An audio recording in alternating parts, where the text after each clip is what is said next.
Question of the day. Just how do you get Morgan Freeman in your independent film? We'll find out on Film Threat Reviews. Hi, I'm Alan Ng. I'm with Zorianna Kit, and today we review Vanquish. A mother, Victoria, is trying to put her dark past as a Russian drug courier behind her, but retired cop Damon forces Victoria to do his bidding by holding her daughter hostage. Directed by George Gallo, stars Ruby Rose and Morgan Freeman. This is an interesting movie because all throughout watching it, I'm thinking to myself, how in the world is Morgan Freeman in this movie? What did you think of Vanquish? This has got to be the worst movie of 2021. But let's just say it was the worst movie of 2021 and 2020. Let's just bring last year into this too, of the decade. This movie is terrible on all fronts. I almost feel bad destroying it because it's so easy to destroy it. I don't even know where to start. I mean, okay, let's talk about Morgan Freeman. Why is he in this movie? We don't know. What favor does he owe? Who has leverage over him? That's what I want to know.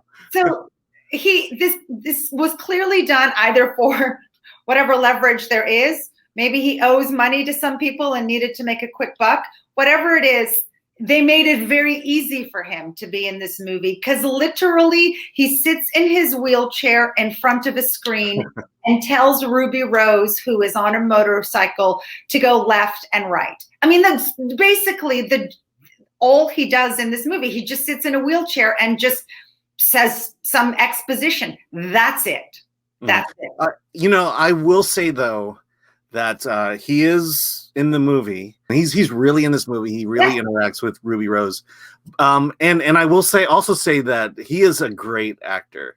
And with what he was given, I felt like he brought a great deal of gravitas to his character. And, I may not have hated it as much as you did, but I did feel his presence throughout the film, and it elevated elements of this movie that I think couldn't have happened if it wasn't Morgan Freeman. But that's not saying a lot, but that's why you hire Morgan Freeman, because you know your movie is this, and so you hire someone like that, so then it makes people want to watch it. I knew there was trouble when the opening sequence of the film, where they have like the cool montages and they bring up all the actors' names and the producers.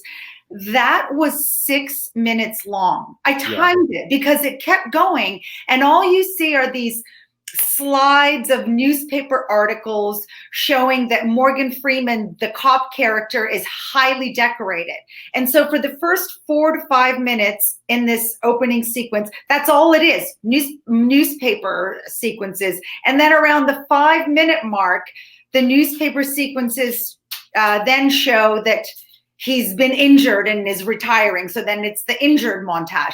But 6 minutes of this, I mean, I was like, when is this movie going to start? And I feel like the producers knew that they had a bomb on their hands, and they were just filling out the time by making an opening sequence that's 6 minutes long of absolutely boredom, nothingness. I think I took them. I liked the movie better than you did. That's not saying a lot, but I did. I will say, though, it falls squarely in the cheap action film genre, in the sense of really all this movie is one action piece set against the other, and I think my feeling about the action itself was it's very small. It's usually a punch or two, some gunplay. It's not those, it's not John Wick, it doesn't have this huge set. It's really confined and really small. And, and I'm going to tell you, if you do plan on watching this, that's the kind of action you're going to get. Very tight indoors, enclosed in rooms, and not a lot of stunt work, which is kind of what I'm hoping. And strung together by these shots of a stunt driver on a motorbike that's supposed to be Rose driving down really long streets, evading the bad guys. Literally, Ruby Rose and her daughter are the only females in this movie, except for one scene where there's some hooker in a strip club that, like, you know, is the only person left alive after Ruby Rose shoots everyone dead. Yeah, and they tell a pretty lame joke at that as well. Exactly. And the characters are one note. The acting is very wooden. It's just a dated. These are the types of movies that really Hollywood doesn't really make. It would literally be a straight-to-video movie. I mean, it's an indie action. You know, people like to make their own movies. That's what independent filmmaking is, and this is an action film. And unfortunately, where Hollywood has the advantage is they have a lot of money that they can invest in stunts, insurance, stunt people, safety. That's all very expensive, and I am seeing, this desire for a lot of independent filmmakers to make action. And unfortunately, this is one of the areas where independent film is just not reaching the heights that the big studios are. One thing about the story that bothered me was in wrestling, we call it cheap heat, where you try to stir up a high level emotion and sympathy or hatred toward a villain, sympathy toward the heroine. And it does it a very cheap way. Let's put the heroine's daughter in danger. There we go. Instant sympathy. And it just feels very simplistic, very predictable. I feel like you're implying that I need to give this movie a break because it's an indie film and it doesn't have the budget that Hollywood has to do all these big things. But that's not the complaint. I'm not complaining about something looking cheap or being cheap. It's the story and the acting are truly bad, and it's not. You don't need budget for talent. I mean, if the story was actually more compelling, it could have been a great action indie flick. So I don't want to excuse it because it's independent. It's the story. Whoever wrote it and hired, populated the script with these very one-note actors. And the thing about the daughter, she is supposedly sick somehow. I don't know if she has cancer or some disease. But she doesn't look sick. I mean, she could have at least coughed. That's the simple thing to do. That's what everyone does when you're sick. You cough. She's swimming in a swimming pool, like having fun, like holding her hostage. The child doesn't even know she's being held hostage. She's in a mansion. So yeah. I mean, I don't want to imply that you should give it a break because it's independent. I'm just saying it because I see a lot of films like this because we are an independent outlet, and so that we get a lot of these movies. This one just happens to have Morgan Freeman in it. Okay, so let me bring up Morgan Freeman one more time. He's the bad guy, and hold on. Oh, I'll just say it. He's the bad guy, but you in your mind you're gonna always question yourself: is he really the bad guy? He's the bad guy with the heart of gold. Is that what? Is he? I don't know. Might be. I mean, can Morgan Freeman ever play a true villain? Maybe he does in this one. I don't know.